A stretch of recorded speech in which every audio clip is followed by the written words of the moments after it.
Well, thank you. I think this is a very appointed time in history because, you know, Doug, a lot of preachers, and Tom will probably say amen to this, have quoted Ephesians 6 with, for we wrestle not against flesh and blood, but against principalities and powers and spiritual wickedness in heavenly places, never giving a real thought to what that really means. And the importance of what Tom Horn has been writing about, has been preaching about, has been speaking about, and the things that we have paralleled each other's research and writings with are critical to this time and age, because if you look at all the biggest corporations in the world, what do they deal with? Information. What is the ultimate control mechanism right now that we're seeing played out in the headlines and in the censoring of Alex Jones, any conservative sites, me, others that are being, hammered incessantly? The thing is that knowledge is truly power, but there's a different type of knowledge. There's an arcane knowledge or an occult knowledge, a hidden knowledge, and then there's God's revelation. And so I think the subject matter, I know the subject matter that we're going to be dealing with at Branson, transhumanism and the hybrid age, could not be any more important at this point in history. It just simply can't. And God is very explicit when he states that his people are destroyed for lack of knowledge, because it's not that he doesn't warn them over and over and over. They reject it. So, the thing that's important is that when you're talking about singularity, and I'm going to turn it right over to you, Tom, after I run through, just this real quick point. The singular purpose of singularity is to destroy humanity that the living God created in his image and likeness. That's the real singularity. That's the real numero uno focus. And until people grasp that, then they can't understand the words of Jesus when he said, if the days weren't shortened for the elect's sake, there be no flesh left alive. And you can put in a parenthetical insert, not adding to the Word of God or subtracting from it, but that which God has created has been under attack even prior to Noah's flood, after Noah's flood, and now we come to a deja vu of demonic feasting and articulating their hatred for mankind. So this thing is really important. So when we talk about singularity, we're talking about the end of mankind as you know it. We're talking about extinction at the hands of the singularists, or at the people that believe that basically mankind can achieve godhood apart from God. We're talking about a term I coined years ago, techno-serfdom, slavery.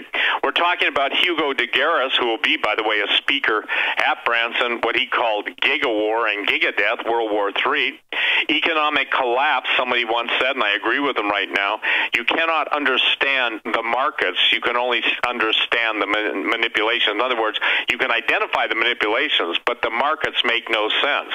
Then you have the all-encompassing Big Brother AI.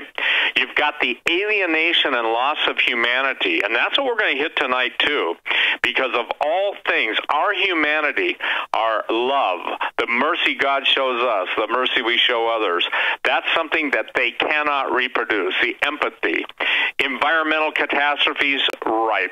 And then we've got the loss of our history, knowledge, and spatial resolution, which simply means how we fit in everything. And we've got the, if you will, the potential now to basically obliterate ourselves, fully cooperating with the technological jargon, not realizing the ramifications of that jargon. Hi, Tom. Nice to be on with you tonight. Hey, Steve. Great to be on with you. And Joe and Doug Hagmann, great to be on with you. And by the way, you mentioned my son Joe Artis having been on and how much we sound like each other. I had a lot of fun with that when he was young and dating girls, and they would call the house, and I would answer, and they would think that they was talking to him, because him and I do, actually. A lot of people say, we can't distinguish between the two of you when you're on the phone like that. Oh, but man. Anyway, he's a smart kid. I'm proud of him. He's really coming into his own now. You know what? I would love to have been a fly on the wall when you were doing that, because Tom, from what I know of you, I mean, we've talked and we've met, and boy, that would just be downright fun. But Wow. Yeah, it was fun. I was a stinker, and he asked me, Dad, please stop doing that. I was trying to get some secrets.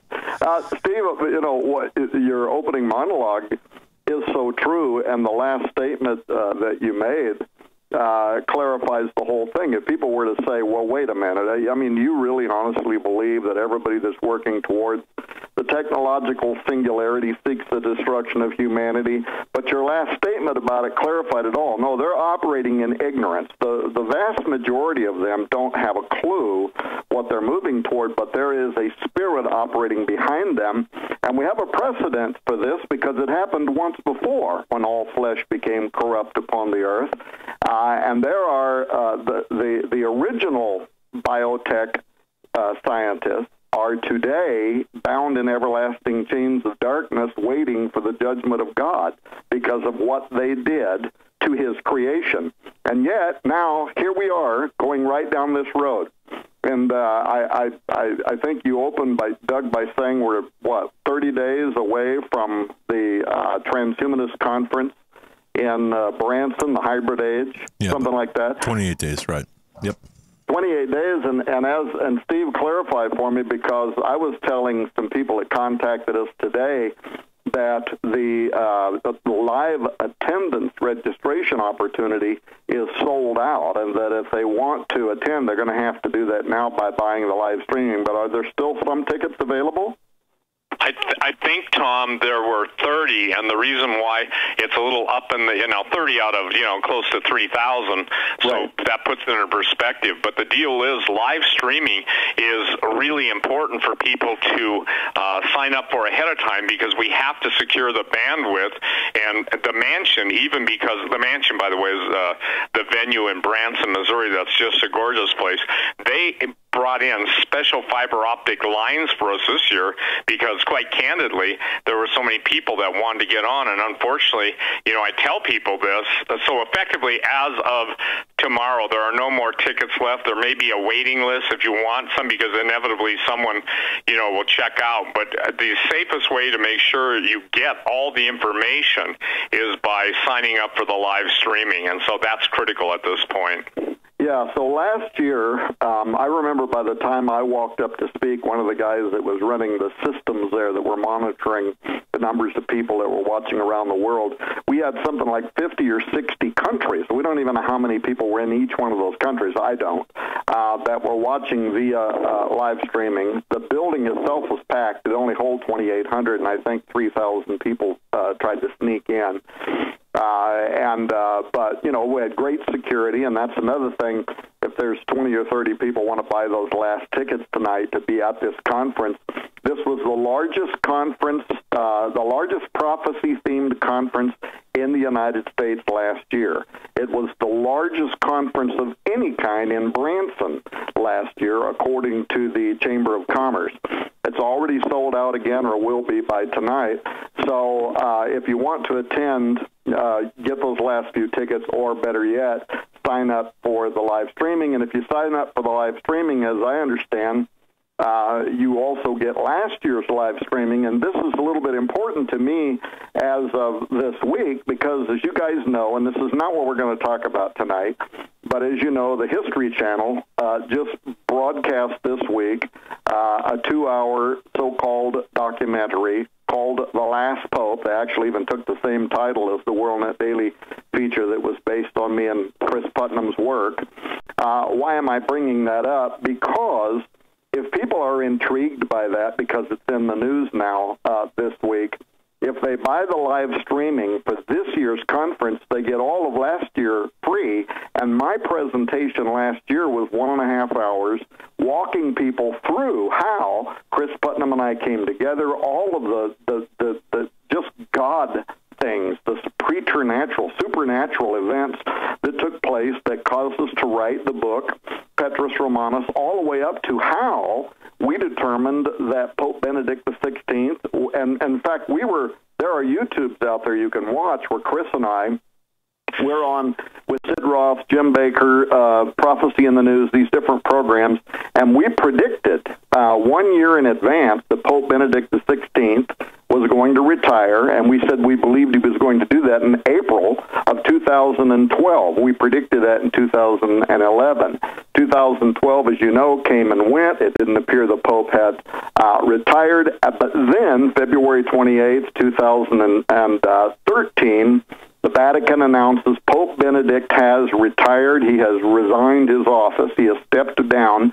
And that same day, their media outlet, the El Observatore Romano, gave an interview to the New York Times. And in that interview, they admitted that Pope Benedict actually, officially, secretly retired in April of 2012, the very month and year that we had predicted at least a year in advance.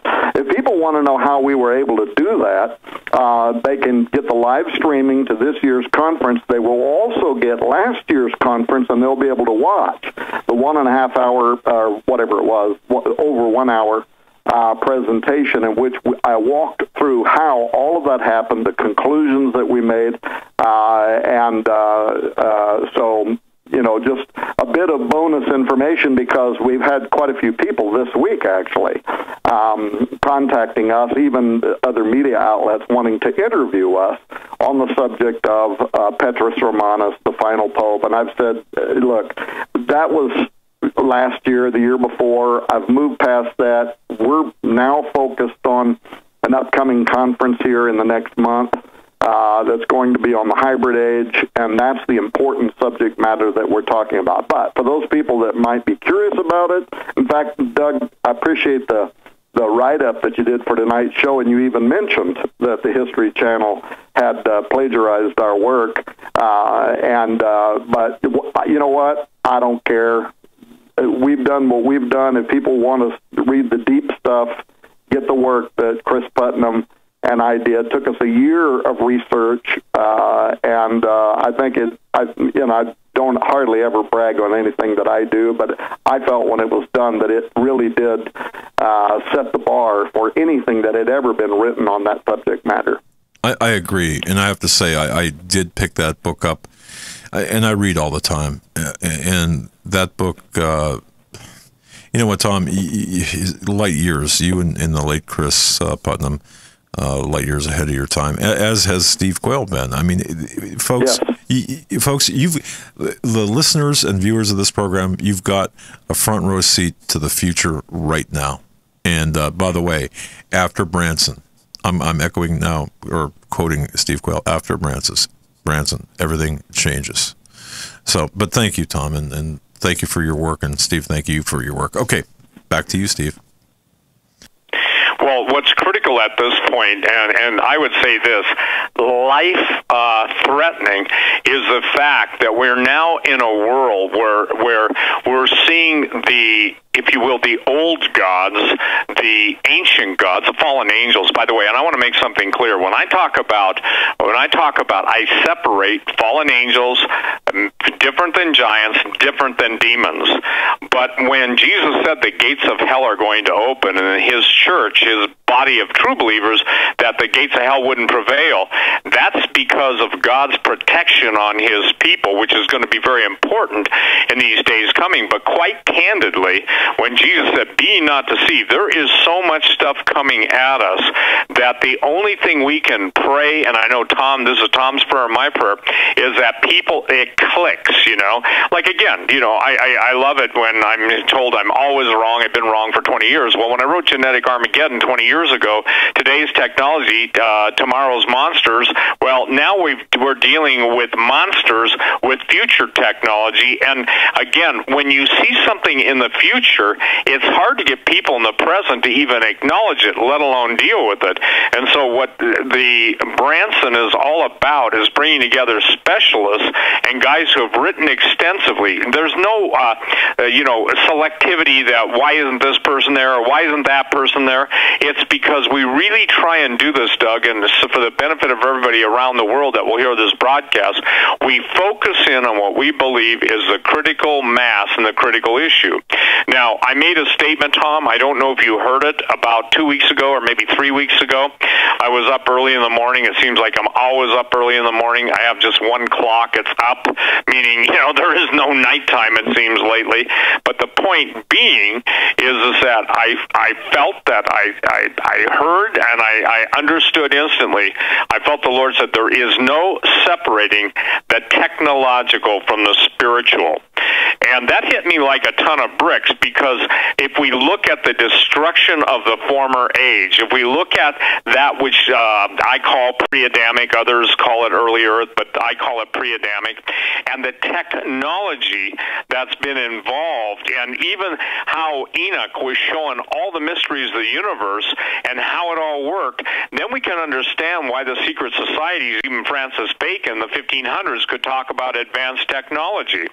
So I think it's important that people understand that when they talk about AI, artificial intelligence, when they talk about self-awareness or sentience, when they talk about, robots making moral choices, what they don't understand, or forgive me, they understand it, especially the occultists understand it, but the average person doesn't understand that this is their extinction playing out before their eyes, and it's not just a matter of taking their jobs, it's a matter of taking their lives, their future, and their grandchildren's future. Go ahead, Tom.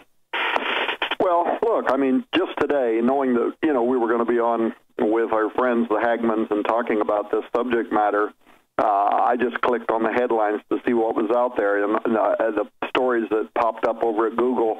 One headline says, Pentagon looks to speed up third wave AI technologies. And, of course, the article, what it's dealing with is this new Cold War that we've entered into with Russia, but more importantly, China, and the intelligence agencies that have communicated both secretly, but some of this has also been made public knowledge, that Russia is ahead of us in some parts of AI technology, but China is way ahead of us, and that, in fact, they're so far ahead of us that if we don't spend a huge amount of money and effort and put a lot of brain power behind trying to catch up with where they are, literally within 1 year, within 12 months, they could knock the lights out here if they decide to, and we would have no defenses against it at all. And in that case, they're only talking about the grid, which our own government studies show could lead to something like 90%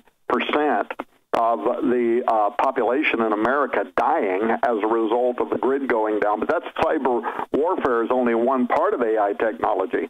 So that was one of the headlines. One of the other headlines, North Korean scientists attempting to clone humans. And that article, again, based off of American intelligence, that say that we know there are at least 2 advanced laboratories. And by the way, this only in North Korea. There are numerous other countries that are doing this too right now, but that are not only cloning, Snoopy the dog, but they're cloning humans. And some of these are not being destroyed at the embryonic level. I would suspect that's happening in the United States as well, according to some of the British research intelligence that we quoted last year on the same subject matter. One of the other headlines today, this is a real headline. The world needs bioengineered, ethical humans more than it needs geoengineering. That's a real article today. One of the other ones, I think, yesterday, U.S. government cannibalizing babies so that transgenic mice can live. That was a headline that was out there on a lot of websites. I also saw it on stevequayle.com.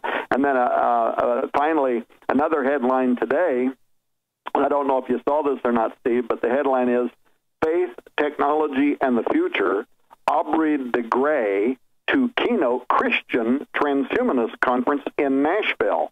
And these guys are rushing to get their conference in Nashville ahead of your conference by about 2 weeks. That'll be taking place in Branson. Of course, Aubrey de Grey, the immortalist, who is one of the leading figures working towards immortality without God.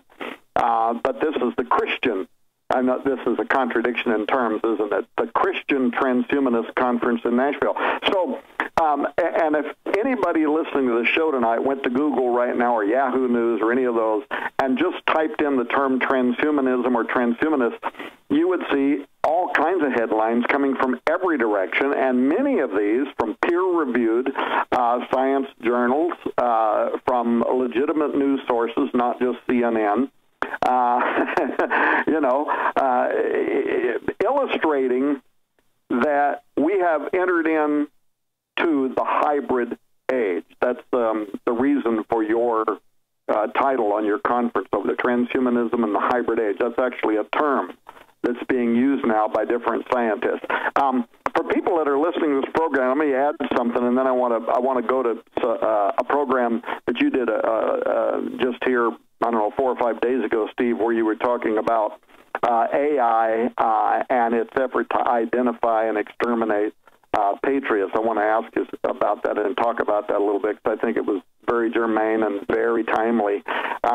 People listening to this show that may not know this, there was also a Journal of Religion and Science feature in Zygon, which is a peer-reviewed, very well-respected journal of science and religion. Lots of different Bible scholarly type guys, read that and quote from it. But it featured a piece that was written by the professor of religion and philosophy at the University of London a while back, a guy by the name of S. Jonathan O'Donnell.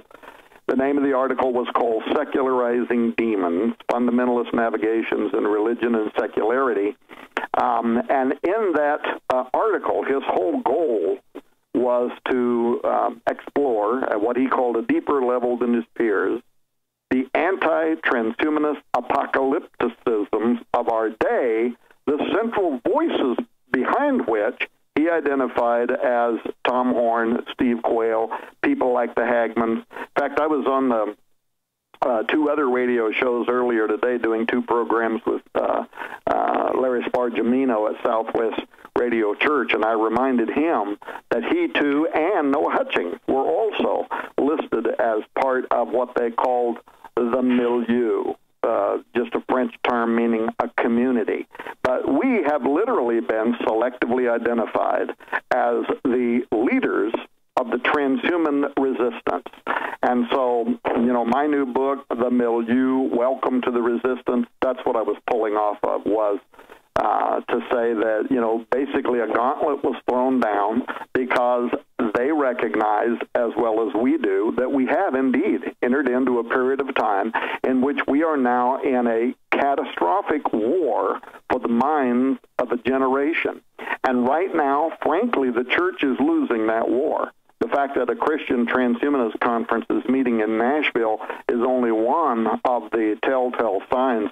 The church is completely unengaged. I'm not talking about every church. I'm not talking about all Christians. But for the most part, the institutions of Christianity don't even know what we are talking about. And this is the biggest, most critical issue that is facing the world today. Well, I think, too, Tom, that, I don't know how I run out of words, and you're much more eloquent and, let's just say this, more concise than I am in explaining some of this stuff. But, if something is so in your face, this will be my colloquialism for it, and so pertinent and so already in play, the fact that they would even have, quote-unquote, a Christian transhumanist conference, and it's not lost on me, and it certainly wasn't lost on you, Tom and Doug, and hopefully our listening audience, that they're doing their best to circumvent us, Doug, and when I say circumvent, they want to control the narrative, but unfortunately the living God is not going to allow that to happen. That's not just a faith issue, it's this: where were they 20 years ago, as well as our critics. So here's what's, I think, the point right now where we're at. As Tom writes, as I write, as others write, and look, I'm only talking about us, or other writers taking this on too. But as we talk about this, as we go forth with this, as we do interviews, interview after interview, what we're trying to do is give people credible evidence that an honest, seeking heart that really wants to know what's going on can do it. I remember Tom saying to people years ago, and I truly did, somebody said, you always brag. No, I'm not bragging. I'm putting it into reference, historical. It's not bragging when you guys nailed the last pope and that the pope was going to step down. That's a matter of fact. But we've gone to the point now, or excuse me, we're at the point now that I know that when we take the topics that we take, or forgive me, obediently follow the leading of the Lord in transhumanism and the hybrid age, this is a big deal. The whole earth was corrupt. It caused the God of creation to literally wipe out everything and everyone, with the exception of Noah, who he and his family were the only pure genetic stock. And so now we're at a point in history where all that these men, it would be kind of like the equivalent of building the Babylonian ziggurat to the stars, and nothing now will keep them back except the salt of the earth to whoever will stand against it. Because Christianity, I'm talking it being transhumanism and singularity, because Christianity cannot embrace it. It is counter biblical. It is a denial of faith. And listen, faith plays an important part in this, because if you notice, Doug, Joe, and listening audience, there's two things that singularity and robotics and everything can never even talk about, and that is love, maybe three things: mercy and compassion. Now, I maintain that, the idea is simply this, that we're so far advanced in the future. Let me give you a hypothesis, Doug, and I'll ask you to respond, Tom, obviously, and Joe, if you want to. Let's say that human beings are already being cloned, lock, stock, and barrel, that their entire personality is being downloaded into, the brain that has been generated and pre-programmed to accept, your personality. How would you then deal with people that are, if you will, subservient to you? If you especially had the power, you had pretty much all knowledge that's known in the universe at your fingertips. You had the ability, because of all the different technology, to, in essence, read the thought streams of human beings, because that's what NSA is doing right now, or even to program it. And then you were told, Tom, or Doug, or Joe, that you had to have your actual being killed in order to superimpose the new, if you will, the cloned being. Tom, you want to answer that first? Well, my answer is going to be probably longer than Doug or Joe if they want to go first. No, actually, I want to hear what you've got to say, because... Well, we're talking about diminished empathy. You said a moment ago this really all comes down to love, mercy, compassion. These are distinctly human elements. Now, an animal can also have affection. A dog can love you and have affection, and to an extent feel empathy and things like that. But to rule over, this is something that is distinctly human, as we were created in the image of God and to be his imagers.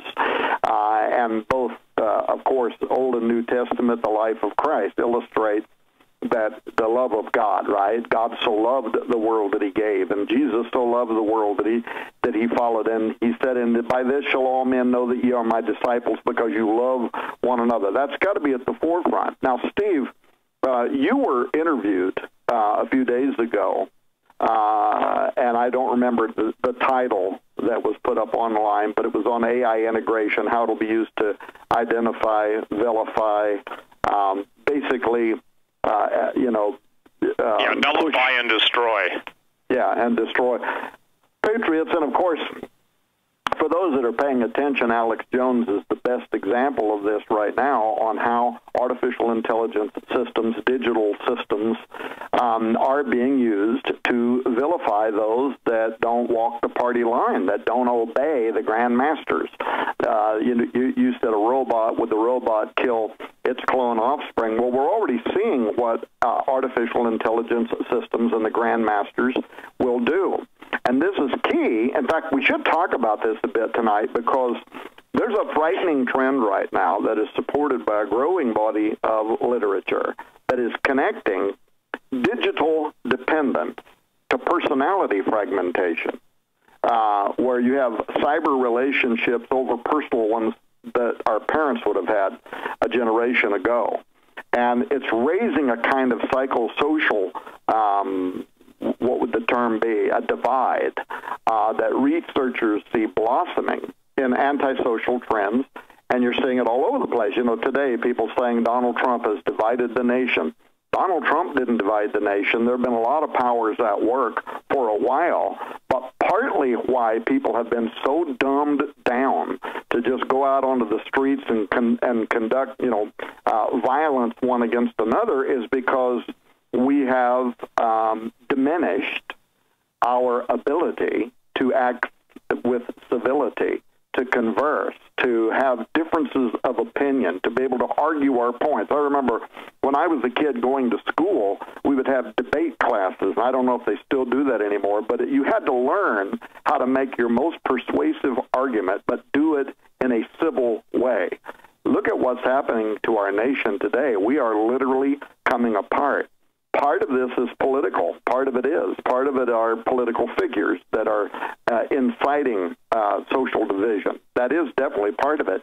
But a large part that nobody is talking about right now is how with the dawn of the Internet and the digital explosion, we have people paying more and more attention to iPads and cell phones and computer screens and all the rest of it than there are to each other, even when they're all sitting in the same room. I can't tell you, maybe I'm just an old fart, right? But how much it bugs me when I go to the airport or I go into a mall or anywhere else, and instead of seeing parents with their children conversing with each other, they're all sitting in a long line, and every one of them looking at a screen. And they don't realize that research shows that that situation is becoming an electronic pandemic by people escalating their detachment from traditional relationships while consuming 3 times as much digital information today as they did only 10 years ago, checking emails, texting. I think the most current statistics, texting 37 times an hour, spending 12 hours a day on average taking in e-media. And then you add to that phenomenon where we're going with this next step, partly why people need to be at the conference in Branson, because the next step is brain-machine interfacing. Some of that will be discussed and illustrated during the conference. This is literally one of the hottest emerging trends in the marketplace right now. Christmas toys coming out where kids, can play games by wearing caps on their head that's extracranially reading the impulses of their brain waves and translating that into being able to control systems. Now, all of that is multiplying a divide between human-to-human relationships. That was going to be my point. Versus human-machine integration. And substantial concern, I think, right now should be raised around, one, how brain-machine interfacing is naturally going to exasperate the decline of the family unit and interpersonal relationships upon which society has historically depended. It is the foundation of a civil society. Secondly, the increase, and Steve, this is where it gets back to some of the other aspects of robots, the euphoric cybernetic addiction that's going to multiply as different cerebral stimulation of the brain's pleasure centers are added to existing neural senses. Right now we think of our neural senses, sight, hearing, taste, smell, touch, but scientists are saying that the virtual reality systems of tomorrow, including sex robots and all that, and virtual porn and all of that, is going to create a literal epidemic of people that are opening their mind. You and I understand this. They are opening their mind. They're opening their brain, a gateway not just to digital and erotic stimulation, but to supernaturalism. This is what our good friend Chuck Missler talks so much about in the last few years of his life. The danger that when you hook your brain up to machine systems, it isn't just a one-way teleportation device where you're sending your thoughts through into a cloud and giving command to computer systems, but you've opened a doorway that is a two-way lane, and other things, entities, influences, whatever, could jack into your brain, therefore into your soul, into your spirit, and affect you as well. So to me, we we can keep talking about this if you want, but I think this is one of the most dangerous things. And frankly, the frightening part about this is it appears that it's entirely unavoidable for the most of society right now. The loss of individuality to a digital age, to a digital system. We're losing our anonymity, our privacy. We're giving up our free will as a result of cybernetic integration. And so I think we're facing significant ethical and social dangers right now. Industry, government interests, they're racing forward into the technological dream of post-humanism, not just transhumanism, but post-humanism. And there is a migration toward the fulfillment of biologically and cybernetically modified humans that are going to be combined with corporate national investments. What did the great thinker that wrote about the end of mankind, what did he call it? The creators, or whatever he called them. These are the people that are, as they are with Alex Jones right now, determining who will or won't, right, get to be in the public forum. They are the digital Gestapos of today. And by the way, the reach of this is far more than just who's going to get to be on Twitter. People, everybody's wearing these exercising digital armbands right now. What do they call those? Where it keeps your heart rate and your things like Fitbit. Well, imagine though tomorrow when you're wearing your Fitbit and that data that is monitoring how you're taking care of your health is used to determine whether or not you're going to get to have health coverage. Because if you won't take care of yourself, why should you be a burden on society? So we are giving up all of the great liberties that were codified in the Bill of Rights and the U.S. Constitution based on inalienable rights that were given to us by God, and we are losing all of that. And by the way, he might have been crazy, but Ted Kaczynski knew what he was talking about when he wrote his thesis, the Unabomber, when he wrote his thesis, and he said, little by little, we are giving ourselves over to a digital slavery. And that was the whole point that he wanted to make. Now, he's a nut. He's insane. But much of what he wrote about in his thesis was absolutely true. It is the road we're going down, and he foresaw it. Yeah. And if I can jump in real quick, how many people remember John Roberts' confirmation hearing? I believe it was in 2009, where Joe Biden asked Roberts that he was going to make legal rulings where the integration of humans and microchip implants would be something that he would be ruling on, and that would be that would happen in his lifetime. And Tom, you mentioned the brain-machine interface. One of the things that's always fascinated me about this is how the constant demonstrations show that the whatever it is that connects between the circuit boards and the brain tissue, that they merge and work together without any outside operating forces, which is very telling as far as where our society is heading. And they already have the plans rolled out or in law for these medical purposes, doing just that. Absolutely. Well, look, I mean, think of it. Your brain is just electrical activity. The synaptic firings in the brain are something that can absolutely be, well, the reason why we're making prosthetics right now, or a soldier who loses an arm, and by the way, Steve Quayle, me, the Hagmanns, for anybody that's listening, we are not against therapeutic technology.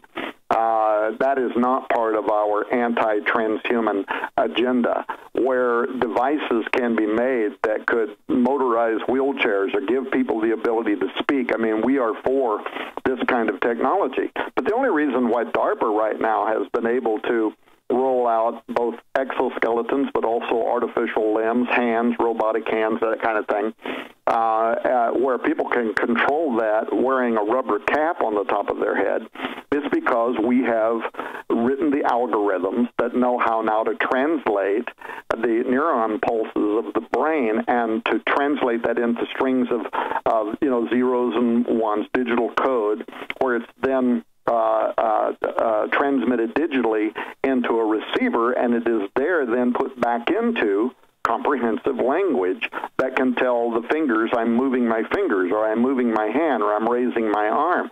So we're already well beyond the ability of being able to brain-machine interface. We already know how to do that. And you're absolutely right. I forgot about that. And I forget exactly what the senator's name was, but he said, you mark my words, in my lifetime, we will rule on whether or not microchipping of humans will become mandatory. And now, fast forward to our present day and look at the strong cultural forces that are compelling all individuals to get plugged in to the grid, right?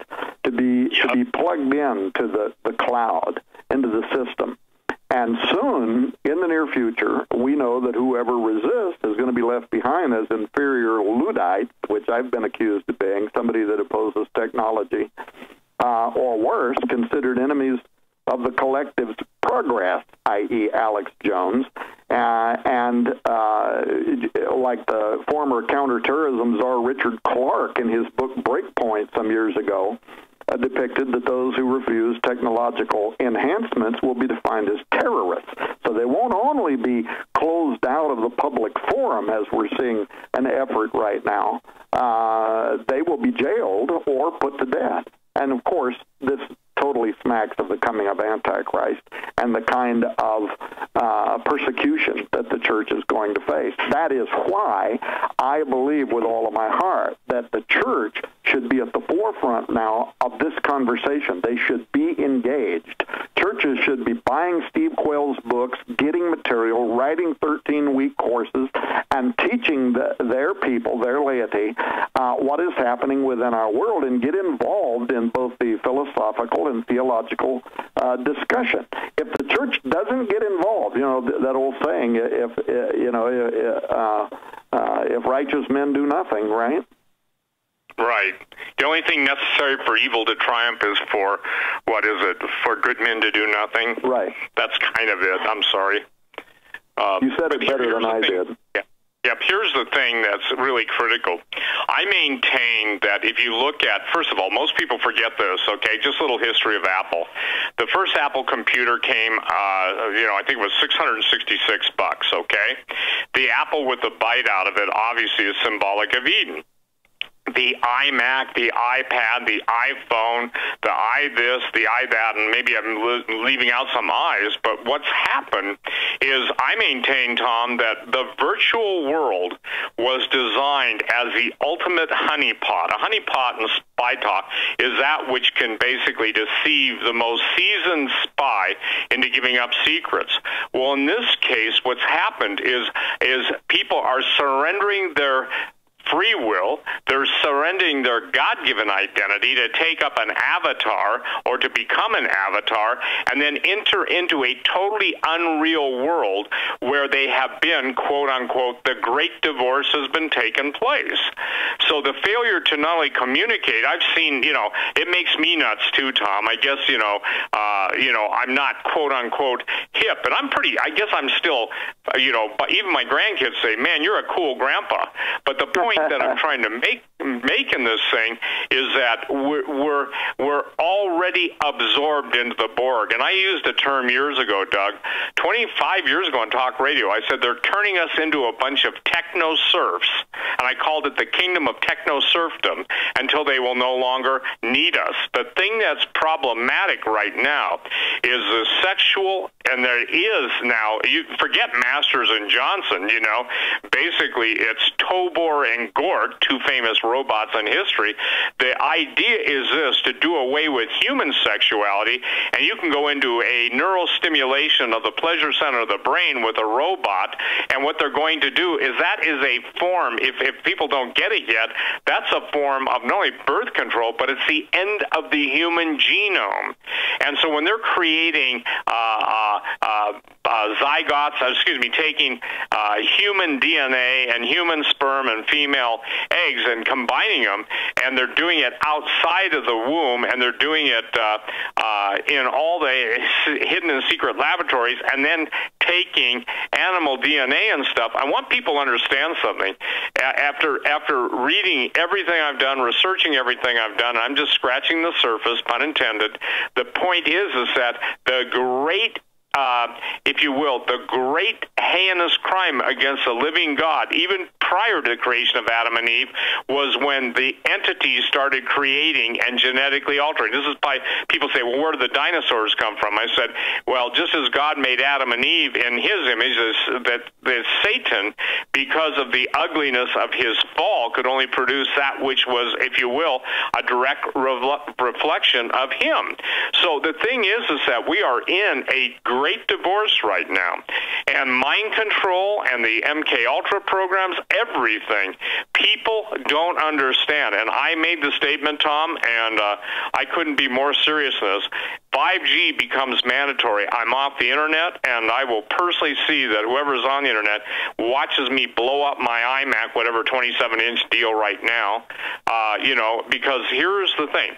The net, we're going to be so, I tell people, imagine you've got a space helmet, and everything in that helmet is programming you, lying you, stealing your original thoughts, putting in manufactured thoughts, stealing your feelings. And we have now a bunch of snowflakes, sandbox critters that are living at mommy and daddy's house, and, they go out and protest, the ones that do, and then they've got nothing more to do than the stimulus to go back and get on the video games. Now, this is simplistic, I understand, and go into an unreal world. They have been divorced, and that's why the Chinese are leading the world. That's why the Russians, American kids are, trying to figure out if they're a boy or the girl.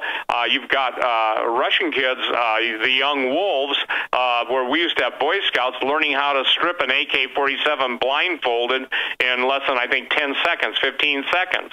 You have the Chinese practicing now. I just put it up on my website for a hypersonic attack, aircraft that go 3,100 miles per hour. We have stuff like that too.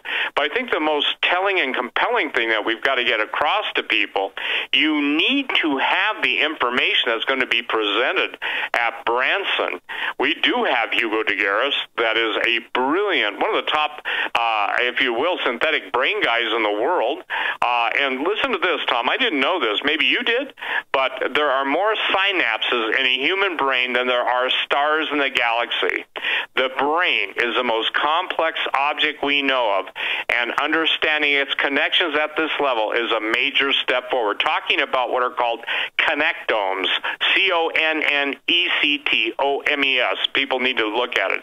In the Singularity Hub, it's called Amazing New Brain Map of Every Synapse. Every synapse points to the roots of thinking. So I maintain that that's already done. That's already a feat accomplished. They've already done it. So then how should we then, to answer the question of Francis Schaeffer, how should we then live? We cannot live in a vacuum of ignorance. We cannot live in a vacuum of indifference or apathy. We cannot live in denial or in the mode where, well, hey, I'm 70, I'm going to die, and then it's my kid's problem. What a self-centered, stupid, dumbass, anti-heritage mindset is that? And I hear people, Tom, I don't know if you do, you probably hang around different people than I do, but they say, well, hey, I'm old, that's my kid's problem. So where we're at right now is, and this is something I think people have got to understand, when God tells us in Ephesians to put on the helmet of salvation, there's a reason for that, because our brain is a battlefield before our hands carry out the fight with whatever weapons are before us. Let me make that clear. The brain is the pre-battlefield, maybe I should put the word pre in front of it, before the hands take the weapons to carry it out in real life. Go ahead, Tom. Well, absolutely, and the whole point is that, you mentioned a moment ago, a few years ago, I forget what the term was, it's kind of a pre-Borg term, where we're going to become the Borg, but you used a different phrase around it. in any case, that's what's being built right now. That was the whole point that I was making earlier, is that this is not futuristic. It's not Star Trek. It's not something far off into the future. In fact, some of the people that have written for the government's own Council on Bioethics, they wrote a paper called Human Dignity in the Biotech Century, and they made some of the strongest, most persuasive arguments, and very simplistic stuff, too. They talk about the pressure is already here. Imagine most young people today trying to function if you took away from them all of their digital apparatus. Knowing how to read a map instead of using a GPS device, not being able to text, not being able to use email, not being able to use digital. This constitutes a huge part of their lives now, and it's so far wireless, but it is an integration into their capacity to think, their capacity to reason. Neuroscientists right now are writing substantial peer-reviewed papers on how we are entering into a very dangerous period of time in which young people, millennials, don't even have the capacity to think anymore. In fact, there's I can't think of her name. She's on kind of a book tour right now, and she is a clinical psychologist who has taught at the university level, but she's out there doing media right now, and she's saying that young people that are inside of our universities don't have the basic capacity to even be able to think. We're just passing them. We're giving them passing grades or whatever, but we're allowing them to sit there and write the answers to their tests down by looking it up on Google and finding out what the answer is and writing it down. They don't have the capacity to think. And she said the dangerous part is we're not saying that they're dumb.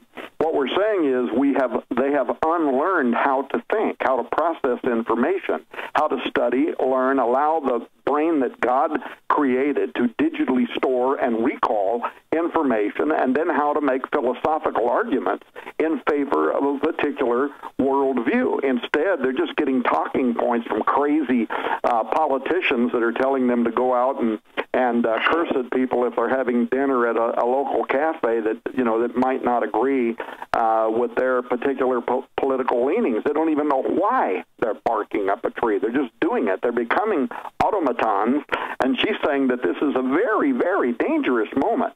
And even if and she doesn't, by the way, she doesn't speak to this issue like a theologian or like a pastor. She's not talking about it from a church world or biblical worldview. She's talking about it as a sustainable social and cultural phenomenon that we are Rome getting ready to burn because people don't have a clue why we believe what we believe. Why would the majority right now of Democrats, according to all the most recent polling, why would they favor socialism over capitalism? It's because they don't even know how we got here. They don't know how they can demand free education and free health care and free this and free that and all kinds of assistance and everything. They don't even know how it works. They don't even know how capitalism made this the most powerful nation in the history of the world. And so, frankly, what's that other axiom? Those who have forgotten the mistakes of the past are doomed to repeat them.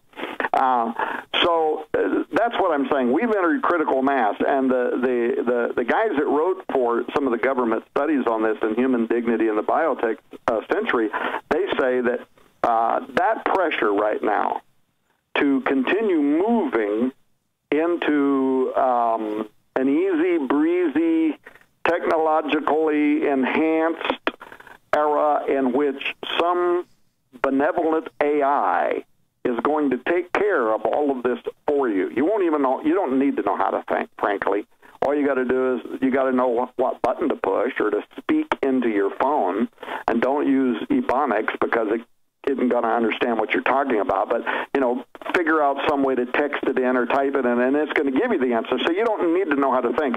And they too, writing for the U.S. government, are saying we have entered a critical stage now. All across our nation, people in every social strata, in the middle class, law, engineering, finance, professional fields, the military, regardless of their personal or religious views, are being sucked into a digital vacuum.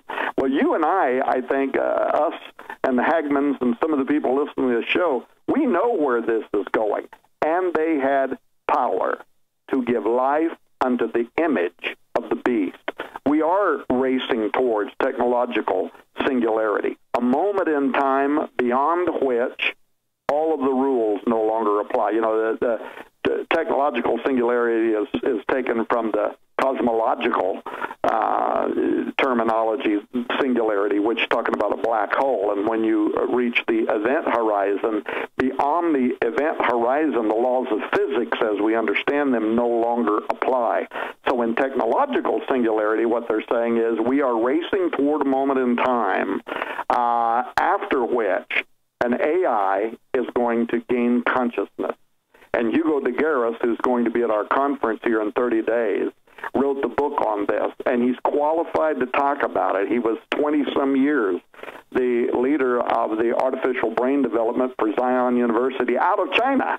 So the Chinese right now, who are ahead of us in technological or in artificial intelligence development, got some of their, maybe we'll have to blame Hugo for this when he gets here in the U.S., maybe. But they gained knowledge from his research. And the human dignity in the biotech century, let me just read this quick quote here, and I'll quit because I know we got to go to a break. They say this, they say, consider whether the military, after investing billions in the development of technologies to create the cyborg systems, are going to allow individual soldiers that don't want to be cyborgs is what they're talking about, individual soldiers to decline the enhancements because of religious or personal qualms. It is not likely. Individuals may indeed dissent and decline technological augmentation, but such dissenters will find job options increasingly scarce because the network of cyborgs will require increasing levels of cooperation and harmonious coordination to further improve efficiency. The prosthesis will continue to introduce means of controlling or modulating emotion to promote those values. Meanwhile, the network will be increasingly controlled by central planning structures to facilitate harmony and efficiency. While everyone still considers themselves fully autonomous, in reality, behavior is more and more tightly controlled. Each step will move those who are cybernetically augmented toward becoming like the Borg, the race of cybernetic organisms that inhabit the 26th century of the Star Trek mythology. The Borg, once fully human, become assimilated by the greater collective mind, losing individuality for the good of the whole. I couldn't have said it better myself, and it's what we're talking about tonight. It's why people need to be at this conference. They need to hear the global experts in this area. Bring us up to today, bring us up to speed, tell us what it is we're facing, and tell those members of the church that are willing to get engaged why they must, they need, they have to now get involved in this discussion. Okay. It's not. I'll answer, Tom, and then if you can, feel free to. No, it's all working. It's evil. And this is a true statement. When Jesus made the statement, the whole world lies in the evil one, I would ask everyone listening to this, even those who don't like God, don't want to hear about Jesus, tell me something that doesn't. It is a tapestry of evil. And what we're seeing, you use the word confusion. That's exactly what took place at Babylon. But this is a purposeful confusion, Doug, that's being woven and laid out before humanity to, number one, cause them a total disruption in their pattern behavior and insert a new paradigm that disrupts everything they have known as normal, everything they have known as history, the peace they have known, the ability to come to grips with what they've known. You know, everything is, pun intended now, it's up for grabs, and the guy who's wanting to grab it all is the devil, because the whole earth was corrupt. And what's interesting is I called, and Tom, I don't know if you know this, I called a term years ago, technological Babylon, technolon, because it almost sounds like Teflon. It's going to be so slippery that most people won't be able to get a grasp on it until they're totally consumed by it. And I think we got a hit tonight, too, the idea it is anti-biblical, it is anti-God, it is anti-creation to believe and to even buy into Christian transhumanism, because you're saying the same thing the devil. God didn't do a good enough job making mankind. Now watch what I'm doing. So in other words, Doug, they're going to provide inserts, okay? The insertion of a creation, not of God's making, but it's that, and Tom, you use that in the scripture all the time in explaining Jude, that the fallen angels inserted themselves into the seed of mankind. So right now, Doug, it's take away the first. See, that's something that most people don't understand. The New World Order is not new at all. It's the old world occult, world of mysticism and monsters, control and perversion. And the reason why sex is such a big deal, and I tell people this, they've got to understand the alien agenda and how it will play in, because when you deal with alien abductions, quite candidly, they're not coming down to play bridge with humans. They're coming down to mess around with the human reproductive tract, the different fluids, the different hormones, et cetera, I believe they have perfected that, probably 100 years ago, maybe at least 50 years ago. And now what we're going to see is okay, here you go, Tom, Homo perverticus, okay? Homo perverticus isn't just, sexual perversion. It's going to be the mankind, okay? Homo sapiens that were created one way in God's image and likeness, totally perverted into a blob, into a, if you will, a molecular consortium of proteins, protoplasm, and a lot of mixture to come up with this amorphous goo of the greater good. And the people that are pulling the strings, look, we're seeing this happening right now, Doug. It is not amorphous. It is not, forgive me, it is not disintegrated. It's not serendipitous. It's all by design. I want to make this statement, and I'll turn it right over to Tom. They who will kill the First Amendment will kill you. They who will take away your free speech will take away your life. That's why, Tom, I came up, that was on Greg Hunter's interview. I said, identify, vilify, nullify, destroy. That's a formula that I started talking about 25 years ago on talk radio. And now you've got the vilification of Alex and all of us. You've got the technocrats, and this is why I want to say something. I'll be presenting at Branson the spiritual aspect of technology. You can't even go into modern rocketry space travel through Dr. Werner von Braun, former SS, who actually became a Christian, Hermann Oberth, those guys and their testimony, the Nazi war machine, the Nazi genius. You cannot separate it from the mathematical dictates of, if you will, evil spirits being born out of a woman's birth canal in a protoplasmic form. By the way, this is all detailed in my book, Empire Beneath the Ice, and you cannot separate it even with CERN and CERN and all of the occult ceremonies taking place in Europe. Europe is outside of a move of God. Europe is gone. It's done. It's over. It's finished. That doesn't mean there aren't Christians there, but outside of a move of God. And I think it's really important, Doug, that you understand and that everyone understand this is part of the end time plan. And Jesus said, men's hearts will fail them for fear of looking after those things coming upon the earth. Go ahead, Tom. Yeah, and by the way, guys, I might get cut off here at any moment. We're having a big Missouri thunderstorm and lightning, and my power just went off and came back on. I'm kind of surprised that I'm not cut off already. Can you hear me? We can hear you, and we can hear the clicking and the electrical interference, but you're okay. Yeah, that's the electrical interference with the lightning and stuff. But anyway, what Steve said is absolutely true. Doug, your query into this is central, really, to the topic. Amorphous individuals, gender dysphoria. Whoa, did you hear that? I felt it. Yeah. All of this there's a reason why it's connected to all of the mythology, where you see the half man, half female. But notice that it's also connected to transgenic creations too. So this is part of the past. It was part of what the Watchers did the first time when they came along to corrupt the gene pool. It doesn't just involve DNA and genetics. It involves the gender of the individual. And look at what's happening in our old line Christian institutions today, where they want to remove the term father, from their prayer manuals and take it out of the Bible and all the rest of that. So there has been this war from the very beginning on the ideal of male and female, gender differences, genetics, and then not just among the mankind, but among the species.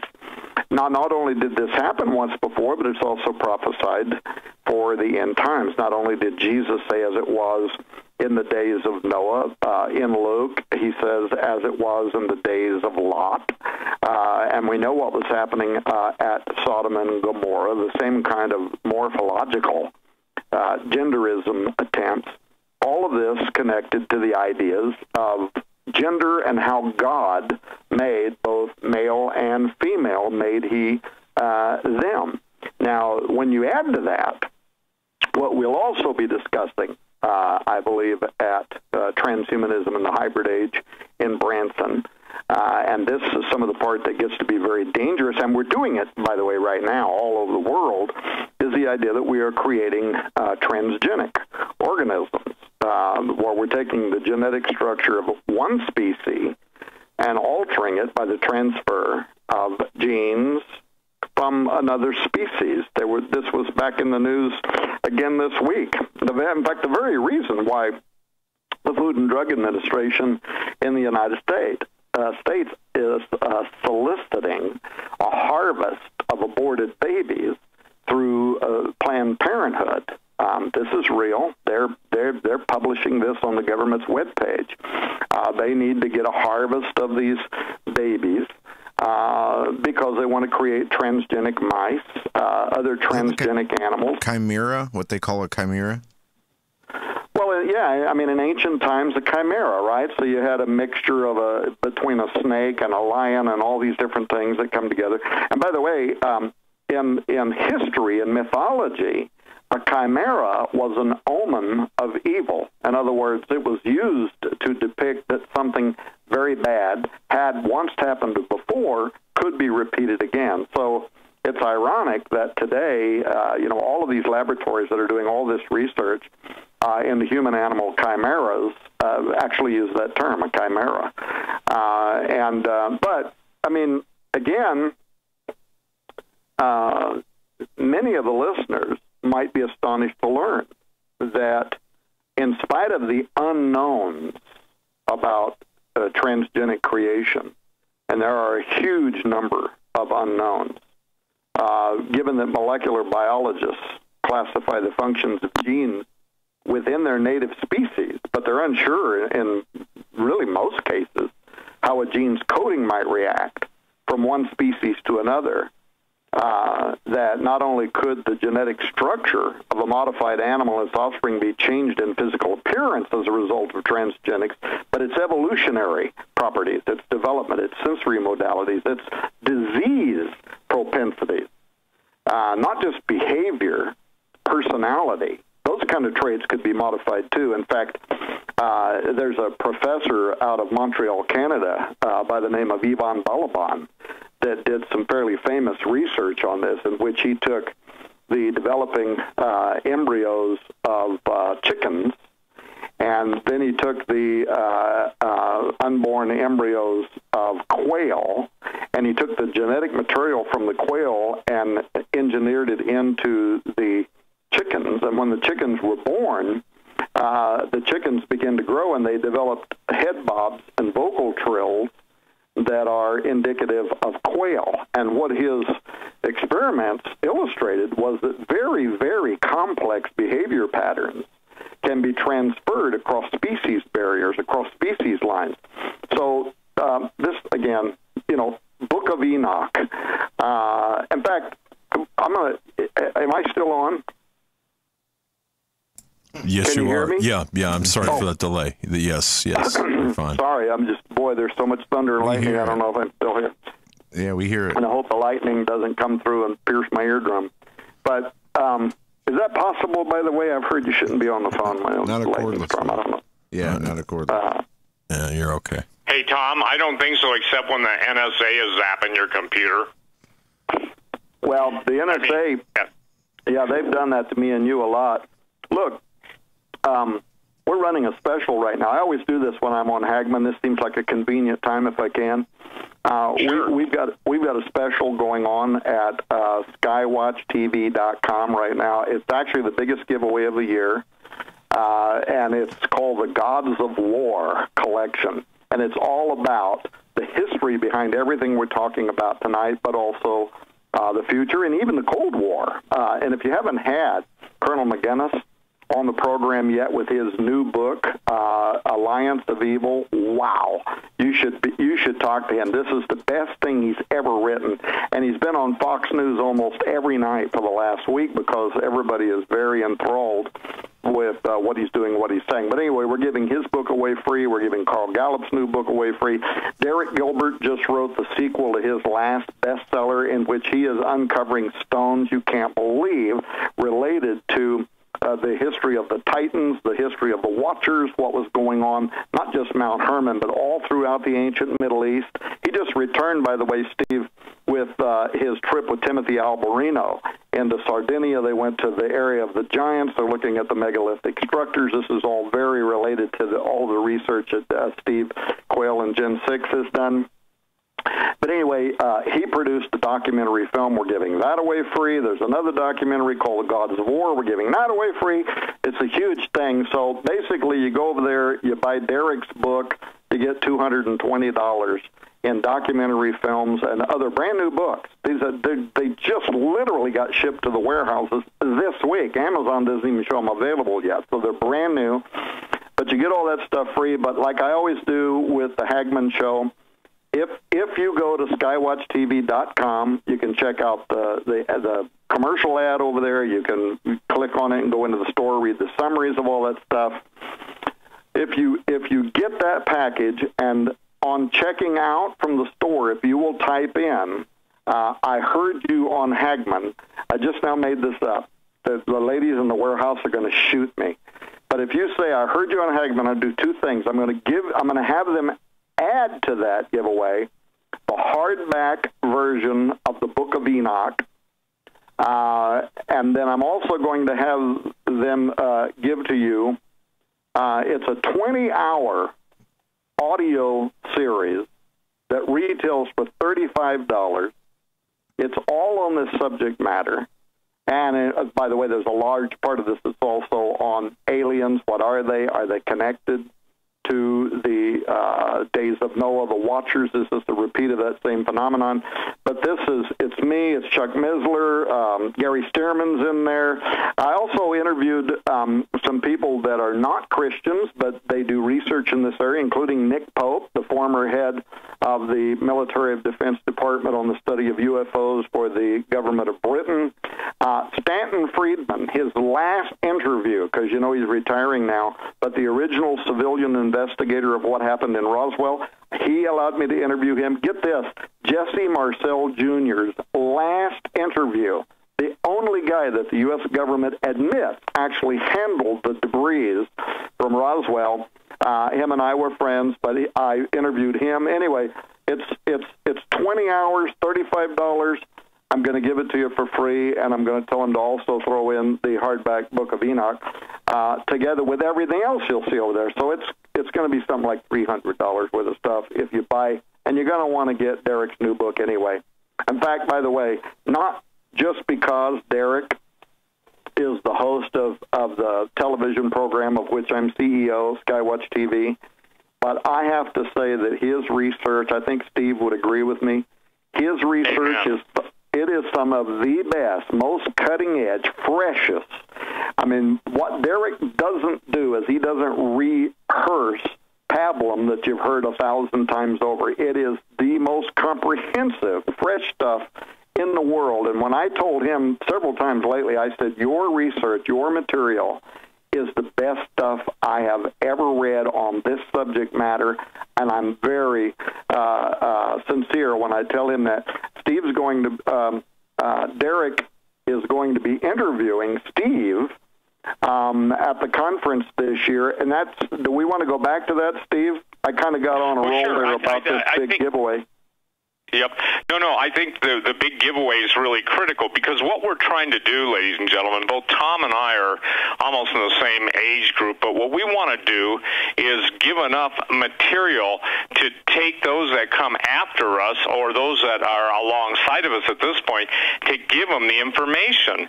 And I agree. So what Tom has just spoken or addressed is the fact that Derek is going to interview me. I'm on in the afternoon on Saturday for, I think, a couple hours, and I'm going to give Derek, because I think, and this may sound a little strange to some people, but I think that Derek is one of the best interviewers outside of Tom, and I say this not out of flattery, but out of total respect and admiration. Derek's probably the best guy that I know that can interview me, because I don't have to go back and build all the bases with him and for him. He is a primary investigator. He is a tremendous researcher, and he understands, obviously he may not agree with everything, nor I him, but he understands, having read most of my stuff and interviewed me, I think this is going to be the ideal forum for me to basically not have to watch the monitor and get shifted on time or anything, but to be able to answer questions and be able to share what I believe is going to happen. And by the way, Tom, the people that are feeding back to me the information on the new DVD I produced called the Forbidden History Revealed, the Egyptian Presence in the Americas and the Pacific Rim, the Great Smithsonian Cover-Up.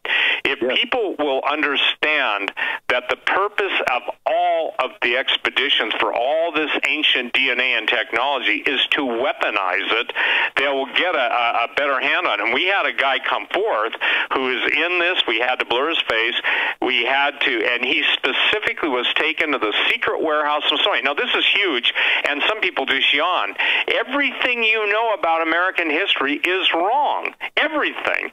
Because the Egyptians were in the Grand Canyon up in the Ohio River Valley in 235 to 250 BC, and with giant skeletons, and he was shown in the Smithsonian, the secret warehouse out of D.C., 100 yards long, 100 yards annexes, 4 levels deep, just kind of like the Raiders of the Lost Ark. He saw the Egyptian artifacts from the Grand Canyon. He saw the giant skeleton bones from the Grand Canyon.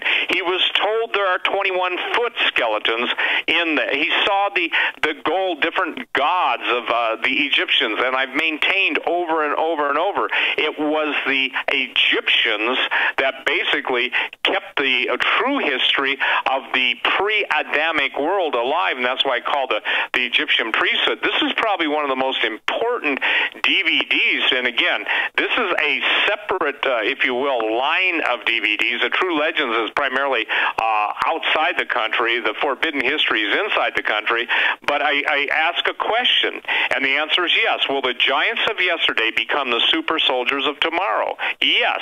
Why are all the landforms of Grand Canyon named for Egyptian deities? Because of all the stuff that was found in there, and what's and then I go into the 21-foot giant that was captured alive in 1877, then broke loose, 21 feet tall, seen by 300 people, and the artist sketch of that is just astonishing.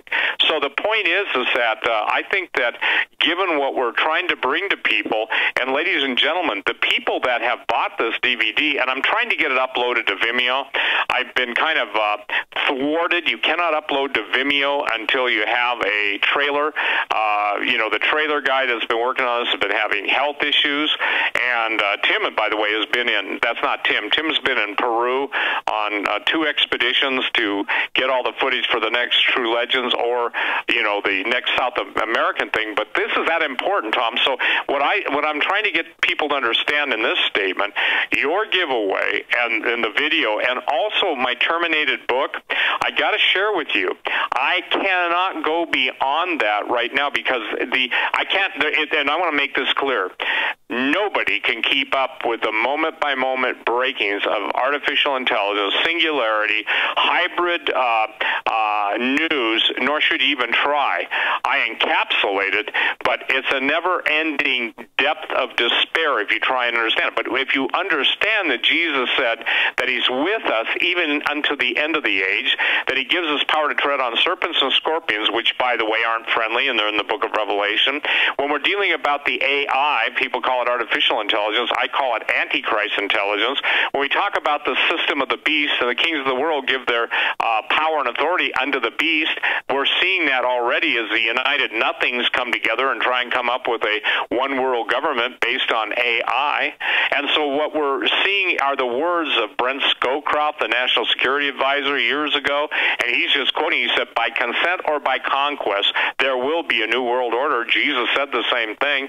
So what we're trying to give to people is such a working knowledge that when people ask you, what about this, what about that? And I will say this, I won't give the news away, but just as a history channel has come to, Tom's turned them down, and I turned them down, you know that, Tom. I've turned down some other people, Ancient Aliens, etc. But I can tell you this, the people that are now taking notice of what Timothy Alberino and myself and Gen 6 are doing, they got to eventually acknowledge the fact that they've painted themselves into an intellectual corner, and the only way to deal with it is in the supernatural realm. It's not enough to say, every country in the world, every civilization in the world, every community in the world, from the jungles to the mountains, have evil spirits.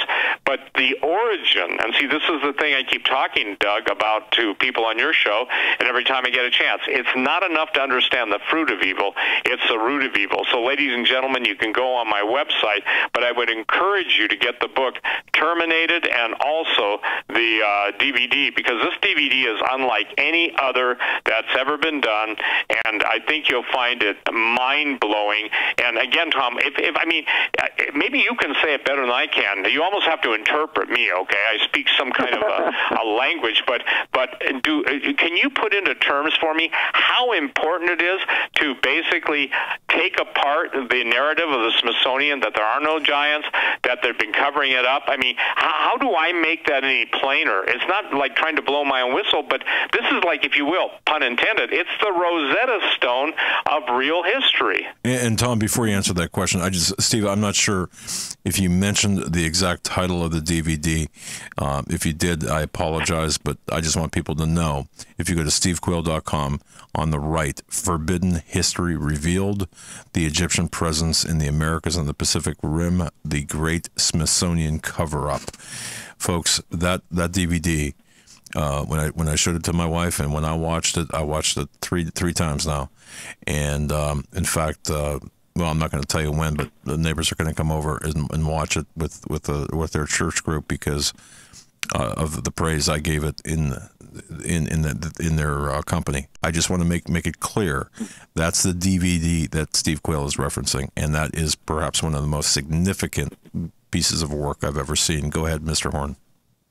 Well, yeah, and by the way, who was the billionaire last week? And I was shocked. I think in the same way that Prince, the famous rocker that died of a drug overdose recently, in the same way that you're talking about Mark Cuban, and he came to the same conclusion I did, although I couldn't tell, he didn't quote me, but he came to the same conclusion, and I think you carried a story on Skywatch that basically you better be worried about these things because they're going to destroy humanity. Is that the one you're talking about? Yeah, because the bottom line was, if you read what he was saying, I said, I think more than Prince is reading Steve's stuff because he was basically following your predictions. in the book Terminated, almost line by line. And bottom line was, he said, he actually spoke in front of a college, to a bunch of college kids, and he basically said, if you don't think this is coming, then you're crazy. It was just blunt, right? You're crazy. Yep. You're insane if you can't see this coming, because the fact is, it is coming. Now, Steve, and thank you very much, by the way, for sending me a copy of that old newspaper clipping, an American newspaper, where they talked about capturing this giant, and then the descriptions of that thing. Pretty amazing. And I don't know if that's something you're going to be talking about at the conference, but am I giving away anything to say that you're going to have some stuff on display at the conference? No, it's known, and I've even put it up, Tom, on my website. The 13-foot giant, which was the one that the Native Americans, including, in addition to Buffalo Bill Cody, spoke about, he's 13 feet tall. I put it up on my website, and then we got the giant skull, and, I have another surprise there for people that I think will be pretty mind-blowing, so I'll keep that one secret, but when they come in, I mean, just the logistics of moving a 13-foot tall giant and getting it, it takes 4 guys, it takes a pulley system, but to put it into perspective, you and I can talk about giants on coast to coast, and you can even do artist sketches, but when you stand next to a sculptor, and this is a large 3-dimensional sculptor, that everything is anatomically sized to the correct, if you will, morphological symmetry. They know that the head is this position of the body, blah, blah, blah, the percentage of the arms, the length of the arms, etc. And you stand next to the thing, and then you understand that in 1877 in Montgomery, Alabama, 300 individuals saw this 21-foot giant, and his mouth was triangular, his eyes were reptilian, his tusks, T-U-S-K-S, like walrus tusks. And what's interesting, Tom, about that, years ago, somebody tracked down some African pots in the jungles of, I think, maybe the Congo, and they showed these creatures that were 21 feet tall with tusks holding a full mature lion, almost similar to the Babylonian and the Sumerian stele, by its hind legs. So that's what's going to be at Branson, and I want people to understand. The point is being able to reference this, because when you quote, obviously the Septuagint, what is it, Isaiah 13, it is Isaiah 13, isn't it? Giants are coming. Yep. The thing is that people can't understand it. So here you have the cover-up. How can you help me here to explain to people how significant an eyewitness to the Smithsonian cover-up is, when hundreds of newspapers talked about giant skeletons, all going to the Smithsonian, and to this day they still deny it? Well, absolutely. It's the Powell doctrine. Wesley Powell wound up in the position of doing all of the archaeological research between the Grand Canyon, the Four Corners of the United States of America, and at a time when that one article that you sent, where they're talking about capturing a living giant, at that same time, there were university professors, and it wasn't just singular professors doing independent work. These were whole teams of archaeologists that were being sent out from universities in the United States, and they were doing very careful archaeological research, and they were digging up the bones and bodies of giants that had been buried. Now, we don't know exactly why the indigenous Americans buried them under these large mounds. We don't know if it was reverence. We don't know if it was part of their religious belief system. We're not exactly sure. There's all kind of theories.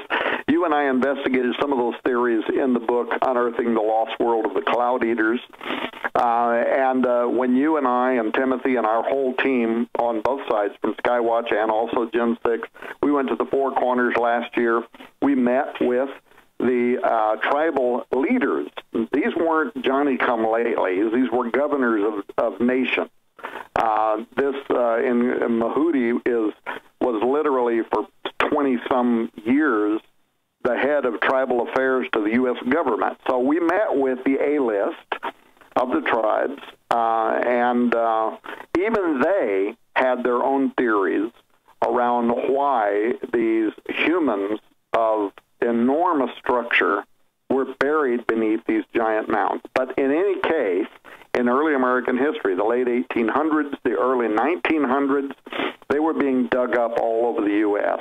And it was not uncommon to find the bones of gelatin of giant skeletons that were 9 feet tall, 10 feet tall, some of them 12 feet tall, a few of them like 18 feet tall, really. The recreation that we're going to have at Branson, how tall is that? 13 feet. So 13 feet would have been one of the average skeletons. And wait until you get to Branson, and you're going to want to stay and get your picture next to it. How that will put into perspective what was being dug up all across the United States of America. So, if you read our book, Unearthing the Lost World of the Cloud Eaters, there's a whole chapter in there on the Great Smithsonian cover-up.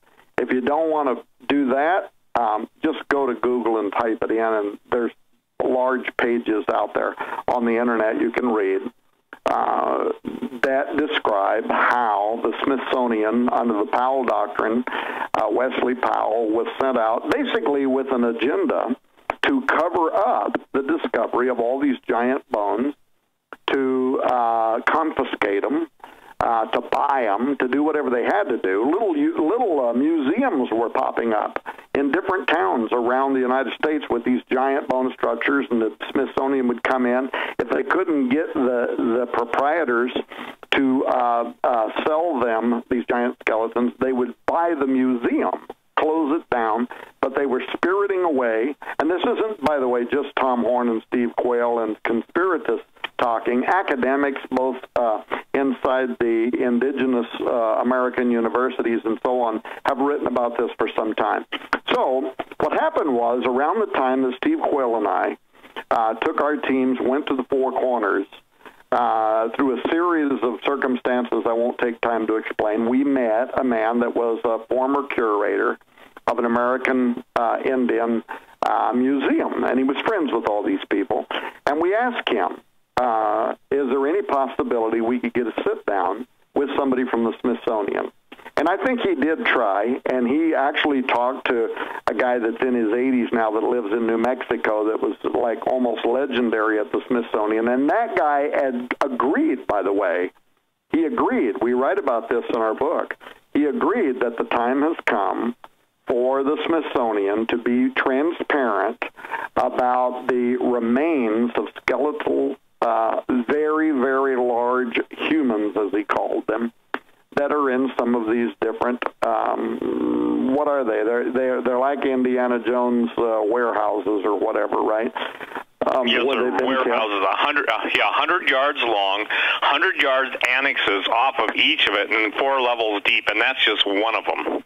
And he admitted that there are literally tens of millions of artifacts of all kinds, but including the remains of giants, that are cataloged away in some of these warehouses. Now, there are political reasons why the Smithsonian wants to keep that covered up today, because if it was made known that they have these, then the tribes could sue them for possession of those bones under laws that were passed during the Bush administration I don't know what they call it, repatriation, whatever it is, but to take them and bury them back in their native soils. And so but that's really the smaller reason. The bigger reason, as we learned through the Powell Doctrine, as to why they don't want people to be aware of these bones, is because it contradicts the Darwinian evolutionary theory. The idea that we all started out as amoebas and crawled up out of the mud and were tiny, we were that lizard that sells insurance on TV, and eventually we went from that to something bigger and bigger and bigger, and finally we became the modern day Homo sapien.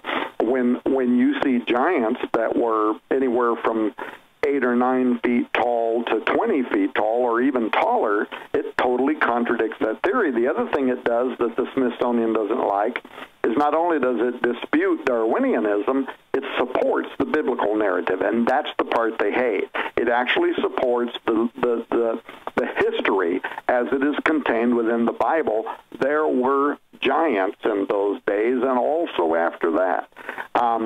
So when you come to the conference in Branson, or if you buy the live streaming and you're able to view everything that's happening there, you're going to get to see literally giants on display. Now, by the way, you have a skull that is going to be there, and this is based on measurements from the conquistadors, right?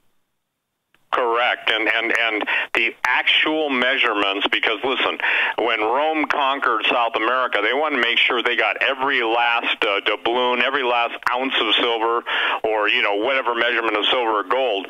But they were so exact in their measurements, they used a rapier, the Spanish rapier, that when they put it into the eye socket of this skull that people will see at Branson, the 42-inch rapier blade touched the back of the skull. It didn't break it. It just touched it.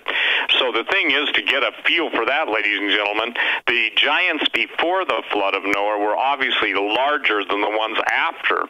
And by the way, Tom, that act is called the Native American Graves Protection and Repatriation Act. There you go. That's called the NAGPRA.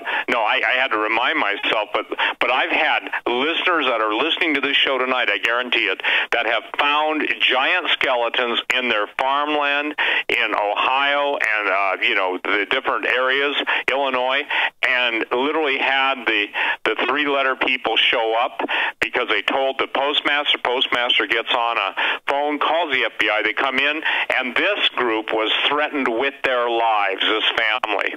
You forget you ever saw it. You do not speak of it, or bad things will happen to you. And I said, were you fearful for your very life? They said, Steve, they made it clear. Yes, we were. So this is why, and there's another reason now, Tom, and I'm going to be talking about this at Branson. Lawrence Livermore National Labs just came out with a new testing on bone, not actionable DNA, but actual bone.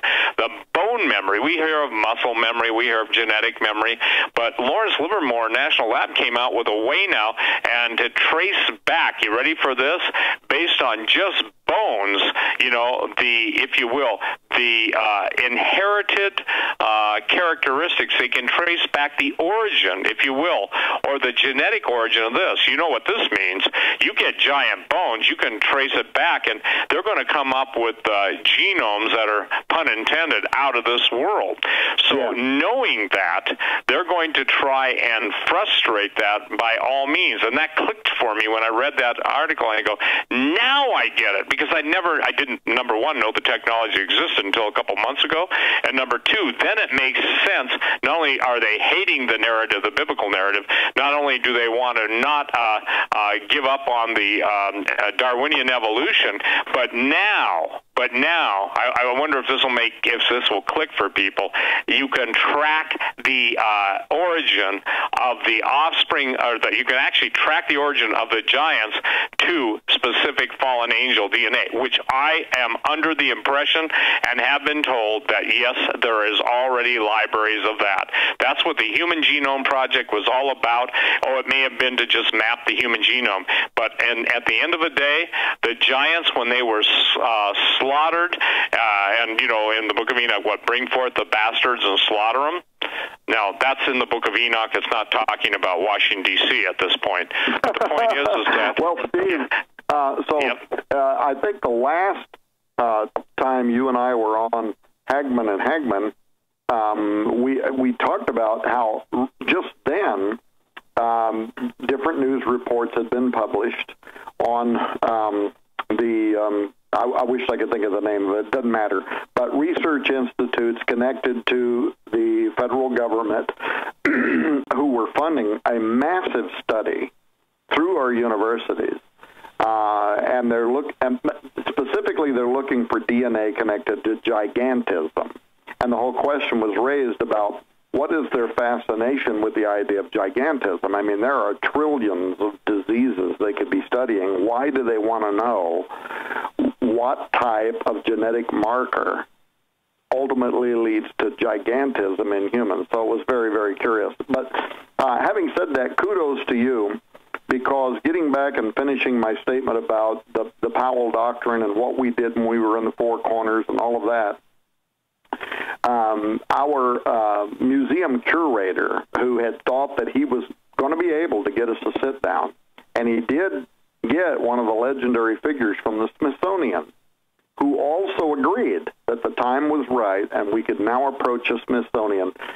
Bottom line is, it didn't happen, and it didn't happen. And I'll be frank. I'll be honest with the audience. It didn't happen because they looked into me and they looked into you, and they said, no way.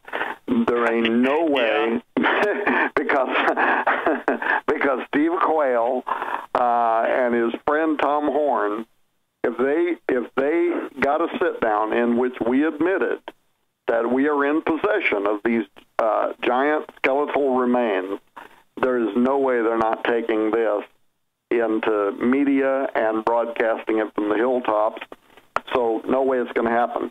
But kudos to you, Steve, that somehow, some way, you got a former an eyewitness to the, and you know what brought him forth? Yep. Yeah, what brought him out? Yep. I'm sorry. Go ahead.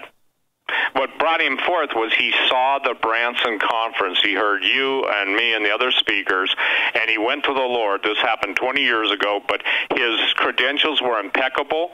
And the bottom line is that he watched in the Smithsonian them extracting DNA from an Egyptian mummy, and they were CAT scanning them. And the guy that showed him all this stuff that was going on said, we allow specific people, here you go, with top security clearances to do this. So he is on the DVD. So when people, they can go to my website or yours, should probably just go directly to yours, stevequayle.com. When they get your DVD, pardon me, I'm being attacked by a kamikaze fly. The Lord of the Flies evidently doesn't like our conversation. Beelzebubite.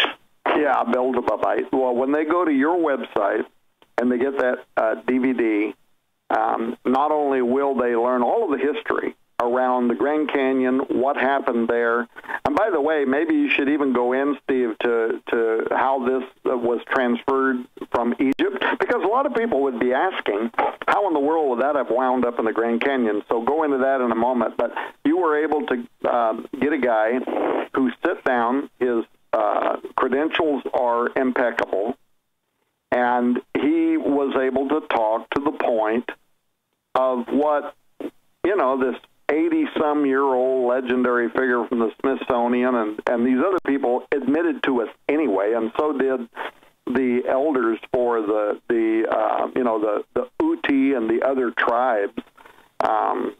The Pueblo people. Yeah, the Pueblo people. So it's everything that they already told us anyway, but he's the first guy that is an eyewitness, and he is interviewed. You've got his face camouflaged so people can't see his face, and I think you've got his voice distorted, but he is on the video verifying that indeed everything that the Pueblo told us, everything that what's his name, the guy that was the head of the American Indian Relations. Yeah, Cliff Mahudi, who is a Zuni elder, which, by the way, the Zuni are the ones who maintain, they're even beyond the Navajo in claiming they came from the stars. The Zuni is the most unusual tribe in the desert Southwest in basically their connection to the star people. But go ahead, Tom. Well, anyway, that's on the video. So people need to go to stevequayle.com. They need to get the video. But keep in mind that when you get to the Branson conference, and probably by now there are no tickets left, but you can get on the waiting list. That happened last year, too. And then I think we had like 200 people that just sneaked in anyway. But in any case, if they buy the live streaming, then they'll be able to see the presentation. If they get the documentary, they can see the interview with the guy that was actually taken into one of the warehouses and what his whole testimony is, which is very persuasive. Right, and this year too, Tom, I might add that the video production is going to be exquisite because we've got a film crew coming in to do it right. So, there'll be interviews with the different people, obviously you, myself, and I'm going to do something different this year by the grace of God, as long as my hand will write out on Thursday registration.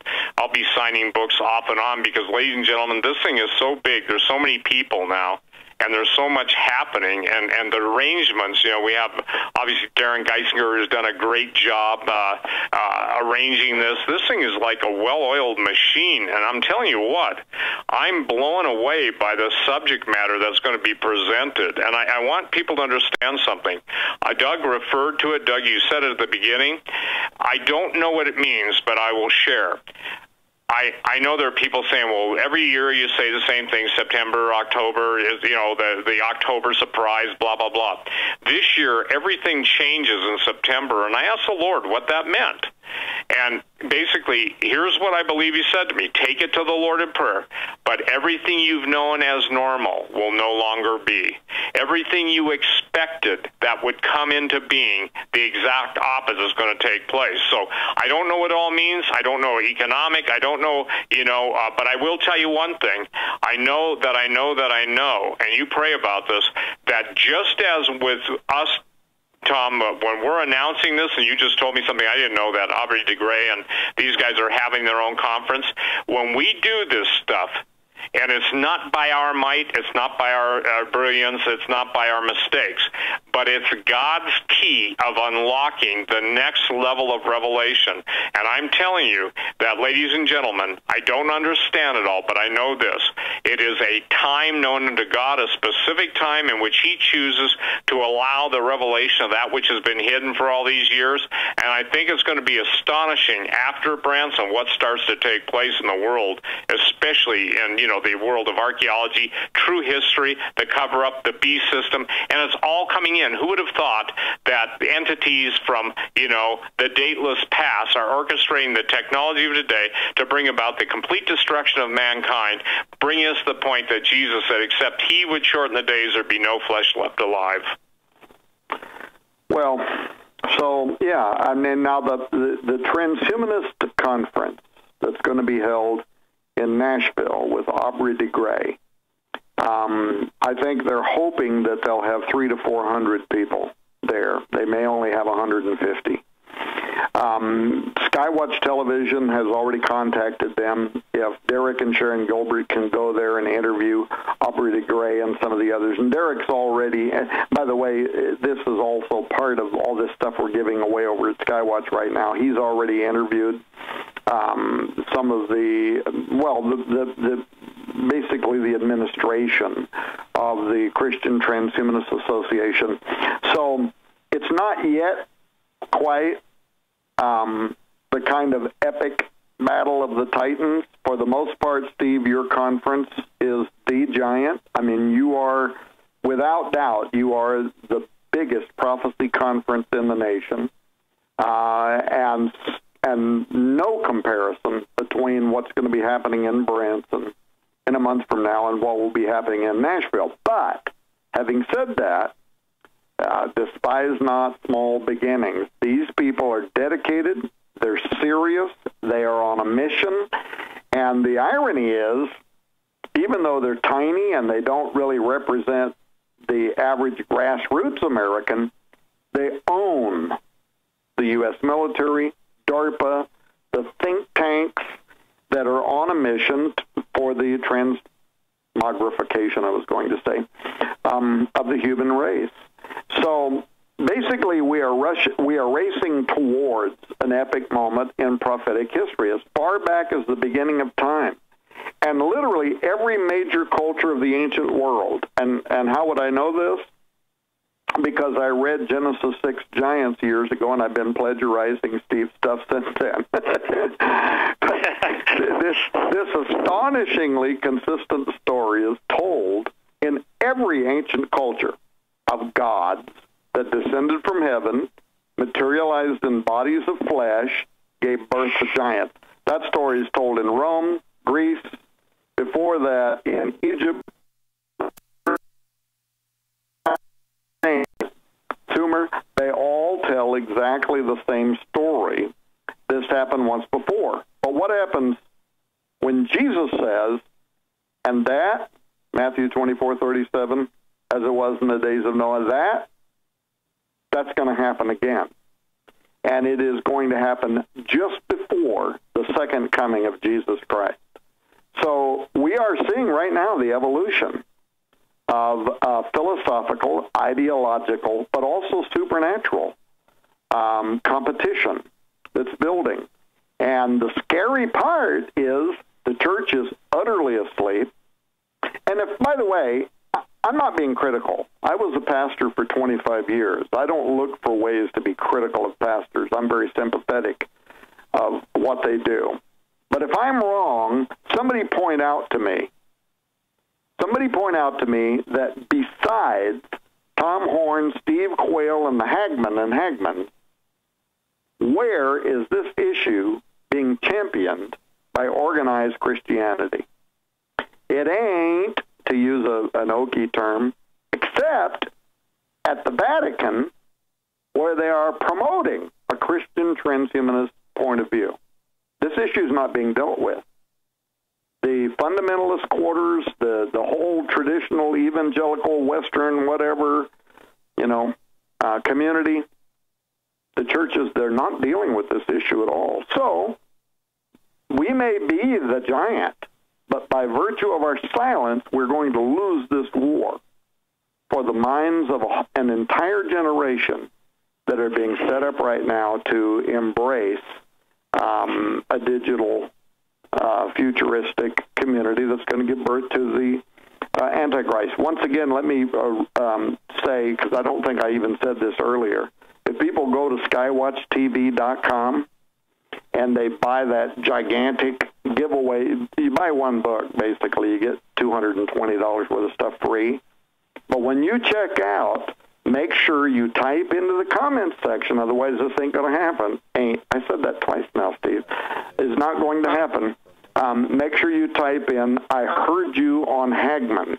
If you do that, you're going to get the 20-hour audio set, the $35 huge audio set, where I interview all these people, experts from around the world, including former government officials and so on, and the hardback book of Enoch, in addition to everything else. Now, that's not anything that anybody else in the world knows. When you go to skywatchtv.com, you're not going to see that advertised.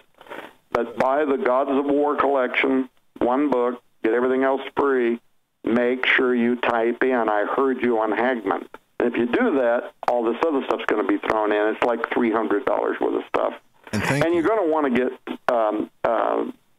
Derek Gilbert's book anyway. You can't possibly even understand much of the New Testament unless you understand the research that's being done by Derek Gilbert right now. It is the most cutting-edge stuff ever, and thank God he did this based on the research that Steve Quayle did ahead of all of us. And when I said plagiarism a minute ago, Steve, that's actually true. I mean, you, sir, were there before any of us.